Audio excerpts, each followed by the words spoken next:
Quand ça arrive au niveau des feuilles, nous allons comparer l'extraction, la tige et la feuille. Les filles ne trompent pas.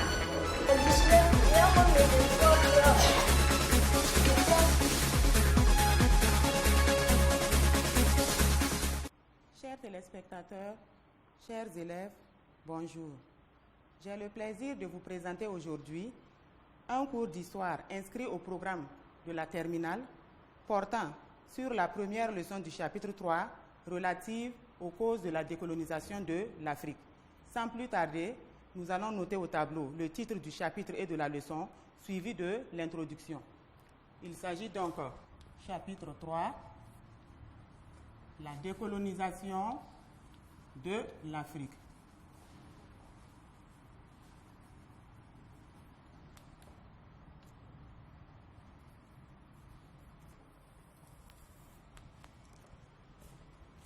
Et nous abordons la leçon 1 de ce chapitre 3 qui porte sur les causes de la décolonisation.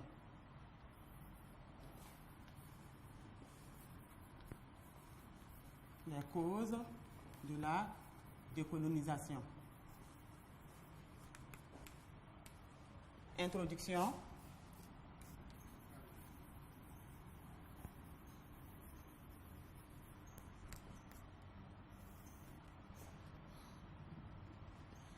Notons pour commencer que la décolonisation est le processus par lequel un peuple accède à l'indépendance en se libérant de la domination politique de l'État qu'il avait colonisé.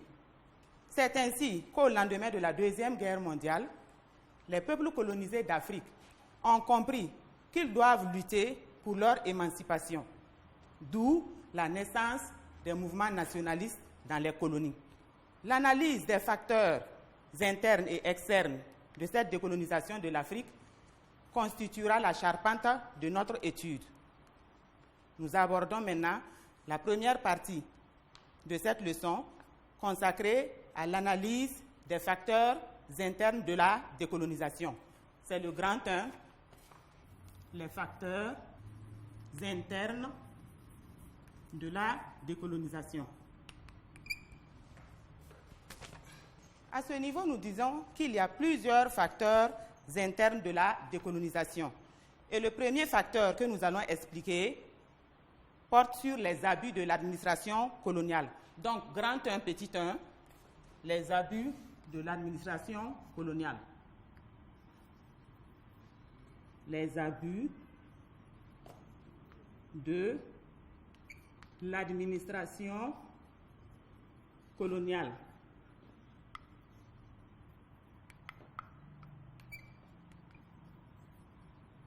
Les abus de l'administration coloniale.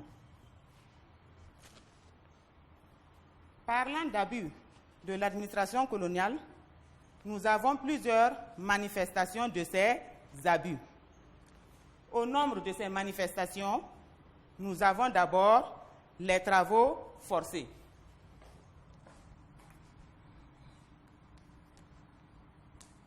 Les travaux forcés. Que faut-il comprendre par travaux forcés?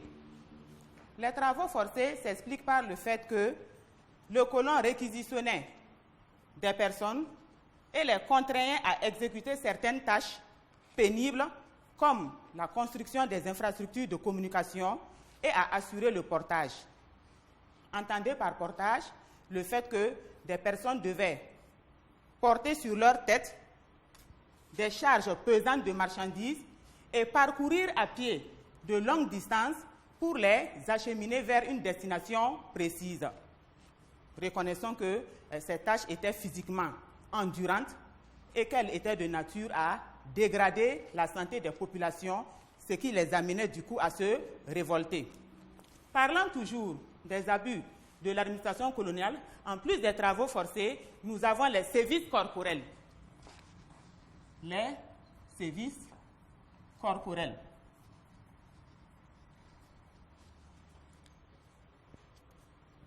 Les insoumis.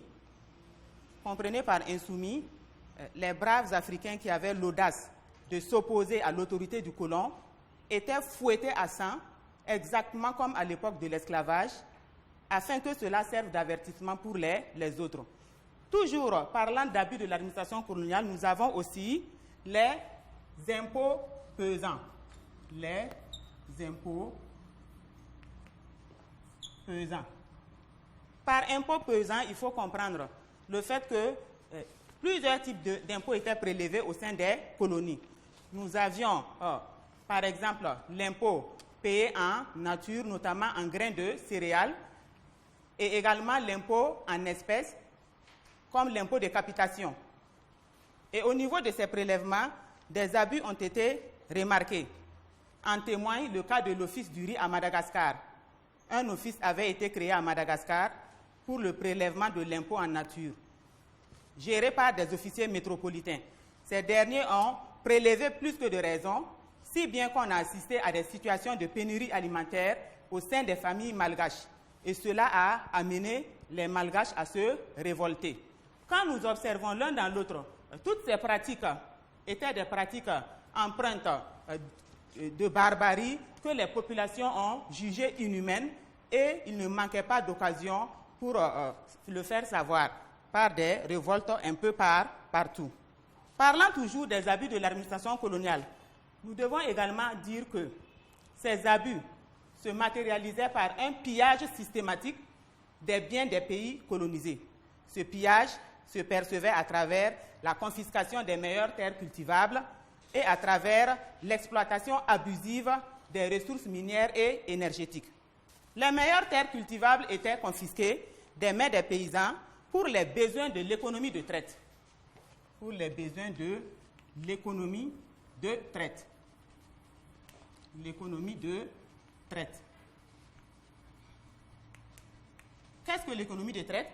L'économie de traite est un système que les colonisateurs avaient instauré, qui avait pour but de faire des colonies des fournisseurs de matières premières agricoles et minières au compte des métropoles et des consommatrices en retour de produits manufacturés en provenance des industries métropolitaines.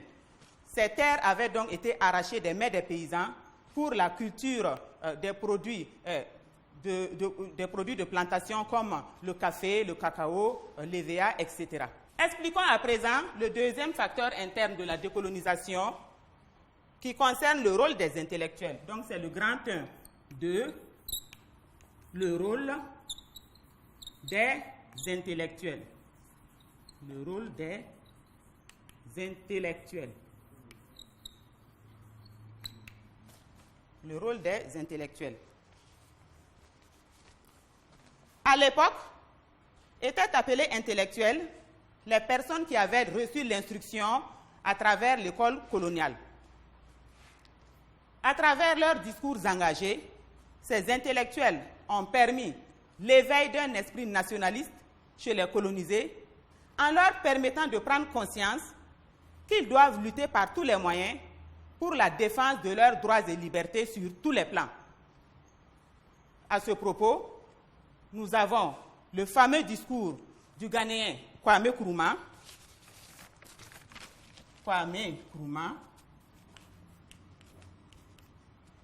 qu'il a prononcé au 5e congrès panafricain de Manchester. Manchester est une ville de la Grande-Bretagne. À ce congrès, en 1945, Kwame Nkrumah invitait les intellectuels à mettre leurs connaissances au service des masses populaires et à être des guides pour leur peuple. Notons que les intellectuels africains, notamment les écrivains, ont travaillé à mettre donc sous silence les faux clichés, les préjugés et à battre en brèche tout ce qu'on avait élaboré pour saper l'identité de l'homme noir. Certains écrits de l'époque coloniale étaient empreints de racisme et l'on disait dans ces écrits que le noir est un être inférieur au blanc et que les noirs sont des singes qui ont des queues et qu'ils vivent dans les arbres. C'était donc un impératif pour les intellectuels africains de détruire ces faux clichés par leur publication. C'est ainsi que le Sénégalais Léopold Sédar Senghor, le Sénégalais Léopold Sédar Senghor, Léopold Sédar Senghor, le Martiniquais Aimé Césaire, le Martiniquais Aimé Césaire, et le Guyanais Léon Gontran Damas, le Guyanais Léon Gontran Damas, Léon Gontran Damas, ont fondé ce qu'il convient d'appeler le mouvement de la négritude. Le mouvement de la négritude. À travers ce mouvement et leurs écrits, ces auteurs ont travaillé donc à réhabiliter et réaffirmer l'identité culturelle de l'homme noir. Le troisième facteur interne de la décolonisation que nous allons expliquer concerne le rôle ou les actions des mouvements de masse. Donc, il s'agit du grand 1-3. Les actions des mouvements de masse. Les actions des mouvements de masse. Le troisième facteur interne que nous allons expliquer concerne les actions des mouvements de masse. Donc, c'est le grand 1-3. Grand 1-3. Les actions des mouvements de masse. Les actions des mouvements de masse. Les actions des mouvements de masse. Que faut-il comprendre par mouvement de masse? Par mouvement de masse, il faut comprendre ici le rôle joué par les syndicats, les partis politiques et les mouvements estudiantins dans le processus de décolonisation. Nous allons, à cet effet, expliquer d'abord le rôle des syndicats dans ce processus de décolonisation. Les syndicats.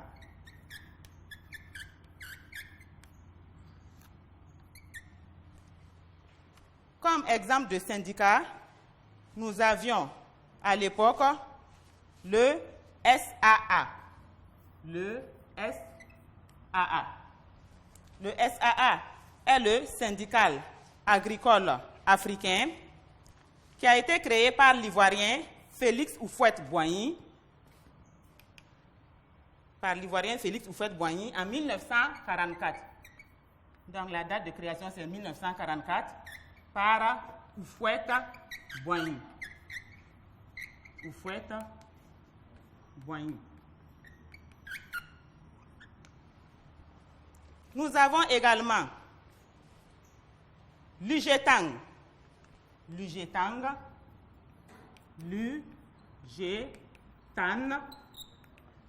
qui est le syndicat de l'Union générale des travailleurs d'Afrique noire.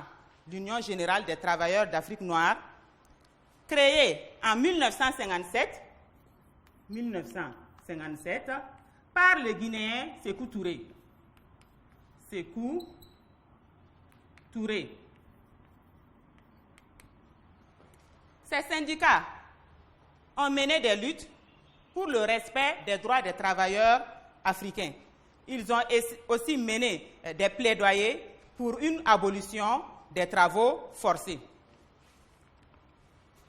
Après les syndicats, nous avons dit qu'au niveau de ces mouvements de masse, nous avons également le rôle joué par les partis politiques.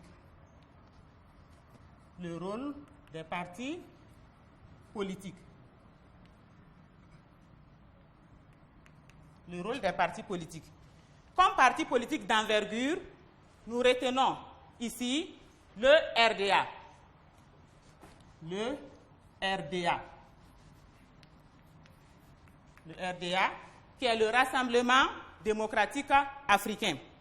Le Rassemblement démocratique africain, créé en 1946. Création 1946. Nous retenons également le PAI. Le PAI, qui est le Parti africain pour l'indépendance, créé en 1958. 1958. Ces partis politiques ont organisé des manifestations qui ont engrangé des résultats positifs pour l'avancée dans le processus de décolonisation. Mais nous disons que ces partis politiques ont surtout organisé les guerres de libération et négocié les indépendances. Ouvrons une brèche pour dire que les associations estudiantines ont également posé des actions qui visaient à accompagner le processus de décolonisation. Par association estudiantine, comprenez donc les mouvements menés par les étudiants. Donc il s'agit ici du rôle des étudiants. Le rôle des étudiants. Le rôle des étudiants. Et au titre de ces associations estudiantines, nous avons le WASU. Le WASU. Là, vous avez le sigle anglophone West African Student Union, qui veut dire donc l'Union des étudiants d'Afrique de l'Ouest. Le WASU a été créé en 1925. 1925. En plus du WASU, nous avons la FEANF. La FEANF. La FEANF. La FEANF, qui est la Fédération des étudiants d'Afrique noire en France, créée en 1950. Créée en 1950. Ces associations estudiantines ont organisé des panels pour l'éveil des consciences.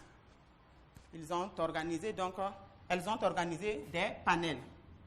Des panels pour l'éveil des consciences. Les panels sont des groupes de personnes qui se constituent pour réfléchir ou échanger par rapport à des thématiques bien données. Nous pouvons dire également que ces associations estudiantines ont surtout travaillé à assurer la relève de l'élite intellectuelle vieillissante pour permettre une continuité de la lutte. Après avoir évoqué les actions des mouvements de masse, nous allons expliquer comme quatrième facteur interne, le rôle joué par les chefs traditionnels et les religieux dans le processus de décolonisation de l'Afrique. Donc, c'est le grand 1. Petit 4, le rôle des chefs religieux, du moins des chefs traditionnels, d'abord, le rôle des chefs traditionnels, le rôle des chefs traditionnels et des religieux. Et des religieux.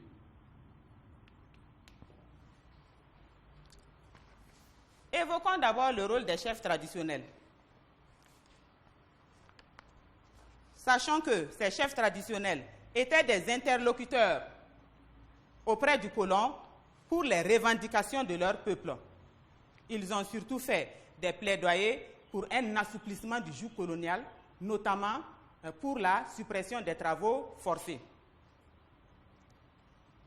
Mais certains chefs traditionnels, nostalgiques de la période précoloniale, se sont même transformés en véritables leaders de partis politiques, à l'instar du Moro Naba Saga II de la Haute-Volta. Donc, le Moro Naba Saga II de la Haute-Volta, qui a créé à l'époque l'UDIV. Donc, Moro Naba Saga II a créé l'UDIV,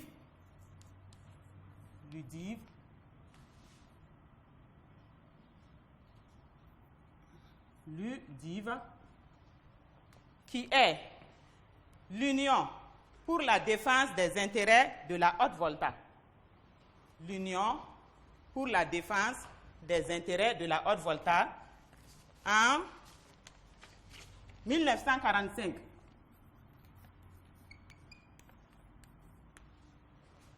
À travers son parti politique, le Moro Naba Saga II.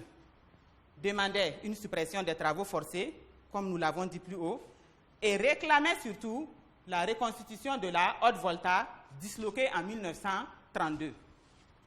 Après avoir évoqué le rôle des chefs traditionnels dans le processus de la décolonisation de l'Afrique, disons un mot sur le rôle des religieux. À ce niveau, remarquons que par le panarabisme, l'islam s'est révélé comme un instrument de lutte contre la colonisation. Le panarabisme. Le panarabisme. Le panarabisme. Le panarabisme est un mouvement politique et culturel qui travaille à l'unité des Arabes. Pour ce qui est du cas des religieux catholiques, notons à ce niveau que le clergé local qui travaillait sur le terrain et qui était directement en contact avec les populations a été témoin de plusieurs formes d'exaction de la part de l'administration coloniale. Ce clergé local a donc dénoncé ces exactions et soutenu les populations dans leur mouvement de lutte pour l'émancipation. Du reste, l'Église catholique a dénoncé la colonisation parce que les traitements inhumains infligés aux colonisés étaient en porte-à-faux avec le message de l'Évangile qui prônait les valeurs comme l'amour du prochain, la tolérance, la justice et j'en passe. Voici donc un peu ce que nous pouvons dire sur les facteurs internes de la décolonisation de l'Afrique. Et nous passons maintenant à l'analyse des facteurs externes qui concernent donc la deuxième grande partie de notre leçon. Donc c'est le grand 2, les facteurs externes de la décolonisation. Les facteurs externes de la décolonisation. Les facteurs externes de la décolonisation. Nous avons ici également plusieurs facteurs externes de la décolonisation de l'Afrique. Et le premier facteur que nous allons expliquer concerne l'impact des deux guerres mondiales. Donc, c'est le grand 2. 1. L'impact des deux guerres mondiales. L'impact des deux guerres mondiales. L'impact des deux guerres mondiales. Ici, nous disons que les Africains, après leur contact avec les Européens, ont acquis ce qu'il conviendrait d'appeler une conscience politique. Les soldats africains qui ont combattu sur les fronts auprès des soldats européens ont vite fait de comprendre que le blanc n'avait rien d'un être extraordinaire et que les blancs étaient tout simplement leurs semblables. C'est ce qui nous amène à dire qu'ils ont détruit le mythe de l'homme blanc invincible. Le mythe de l'homme blanc invincible. Mythe. Le mythe de l'homme blanc. De l'homme blanc invincible. Le mythe de l'homme blanc invincible. Sachez donc que pendant les guerres de conquête coloniale, nous avons vu dans les leçons précédentes que, notamment au niveau de la leçon sur la Deuxième Guerre mondiale, que l'arsenal militaire utilisé par les colons pendant les guerres de conquête avait tellement subjugué les Africains qu'ils ont pris le blanc pour un être surnaturel au pouvoir extraordinaire. Certains peuples l'appelaient même le génie rouge. Mais après leur participation à la guerre, les soldats africains ont vu que le sang qui coulait dans le veine des Blancs était aussi rouge comme les leurs. Ils ont compris que le blanc n'avait rien de particulier et qu'il n'était pas normal qu'ils nous assujettissent. Donc, voilà pourquoi on parle de chute ou bien de destruction du mythe de l'homme blanc invincible. Notons également, pour parler toujours de l'impact de ces deux guerres mondiales, que les anciens combattants qui sont revenus de l'Europe après avoir participé à ces guerres étaient déçus. Déçus parce que les promesses qu'on leur avait faites n'ont jamais été respectées. Il s'agissait entre autres de promesses de primes, d'indemnisation ou même de propositions d'emploi. De retour, ces héros donc étaient aux oubliettes. Déçus, ils vont donc former leurs frères à l'art de la guerre et s'engager dans les mouvements de libération nationale. Pour terminer avec l'impact des deux guerres mondiales, ajoutons que ces deux guerres ont entraîné le déclin de l'Europe, en amenant donc l'Europe à perdre son prestige aux yeux du monde, notamment aux yeux des peuples colonisés, puisque ces deux guerres mondiales ont révélé les limites de la civilisation occidentale et ont montré au monde sa face barbare. En deuxième position, nous allons parler donc de l'action onusienne, grand 2.2, l'action de l'ONU, l'action onusienne, et la conférence de Bandung, et la conférence de Bandung. La conférence de Bandung. Il y a plusieurs orthographes du mot Bandung. On peut l'écrire avec U, comme on peut l'écrire comme ça. Toutes les deux formes d'orthographe sont justes. Que dire par rapport à l'action de l'ONU? À ce niveau, nous disons que l'ONU a condamné fermement le colonialisme, et ce, pour être en conformité avec les clauses de la Charte de l'Atlantique de 1941. Donc, les clauses de la Charte de l'Atlantique,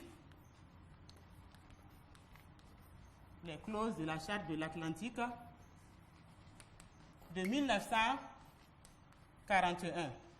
Donc, l'ONU a pris position contre le colonialisme à cause donc des textes énoncés dans cette charte de l'Atlantique de 1941, mais également à cause des clauses de la Déclaration universelle des droits de l'homme de 1948.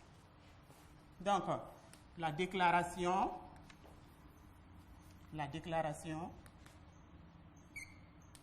universelle des droits de l'homme de 1948. Nous allons lire certains éléments de la Charte de l'Atlantique de 1941. En effet, cette charte stipulait le respect des droits des peuples à choisir la forme de gouvernement qui leur plaît, le rétablissement des droits souverains des nations qui en ont été privés par la force, le droit des peuples à disposer d'eux-mêmes. Donc, ces principes sont contraires aux principes du colonialisme. Et l'ONU se devait de prendre fait et cause pour les peuples colonisés.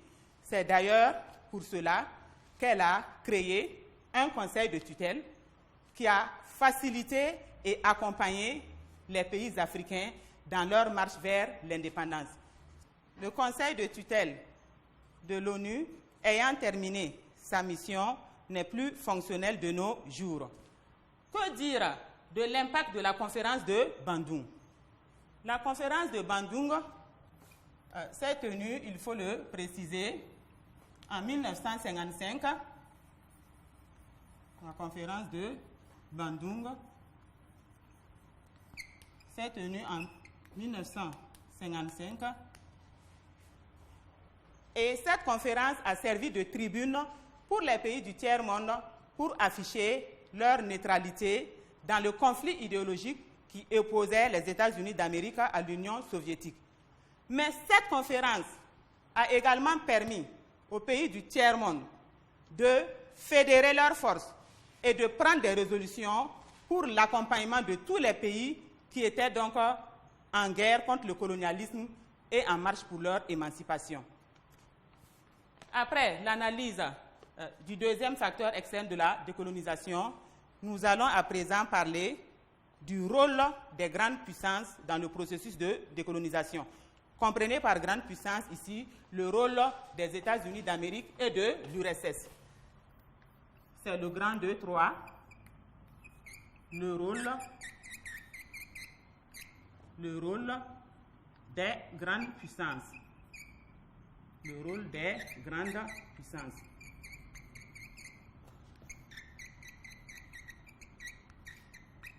Le rôle des grandes puissances. Et j'ai dit donc qu'il s'agit des États-Unis d'Amérique. Les États-Unis d'Amérique et l'Union soviétique, l'URSS. Les États-Unis d'Amérique et l'Union soviétique. Notons que ces deux États ont adopté une position commune face au colonialisme. Ils ont tous les deux dénoncé le colonialisme. Mais au-delà de cette position commune, chaque État avait ses motivations personnelles. Pour les États-Unis d'Amérique, c'était plutôt un devoir de mémoire, en ce sens que les États-Unis d'Amérique résultent de l'émancipation des 13 colonies d'Amérique du Nord, qui étaient britanniques, parce que ces 13 colonies ont pris leur indépendance vis-à-vis de leur métropole, qui était la Grande-Bretagne, et les États-Unis sont nés de cette émancipation en 1776.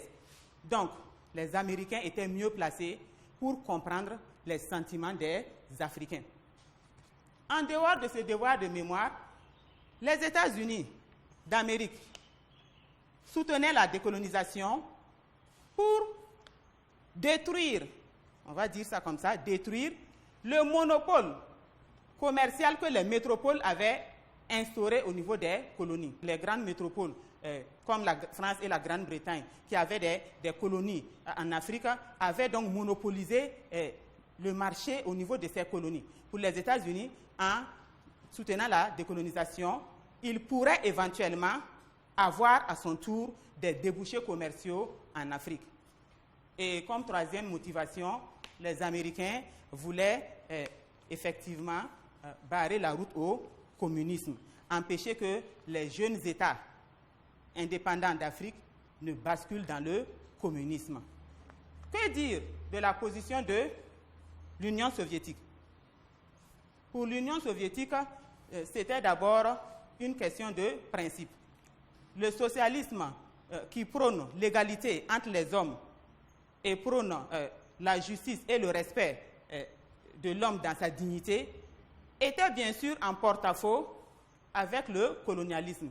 Donc l'URSS a dénoncé le colonialisme pour rester en conformité avec ses principes idéologiques.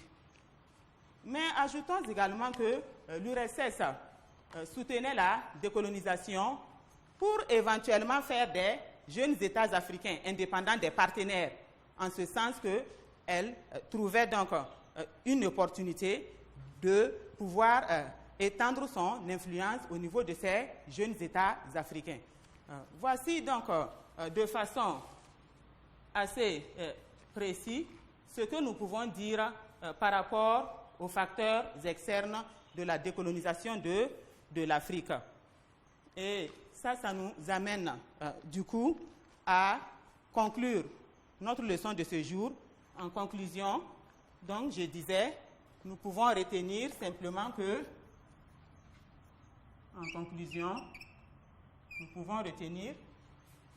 l'essor vigoureux des mouvements d'émancipation dans les colonies ont fait comprendre aux métropoles que l'indépendance était imminente.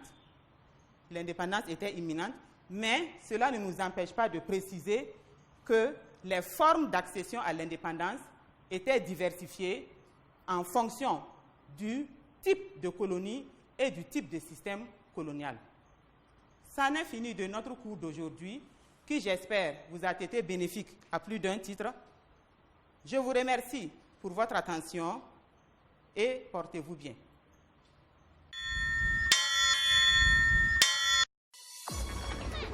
Quand ça arrive au niveau des feuilles,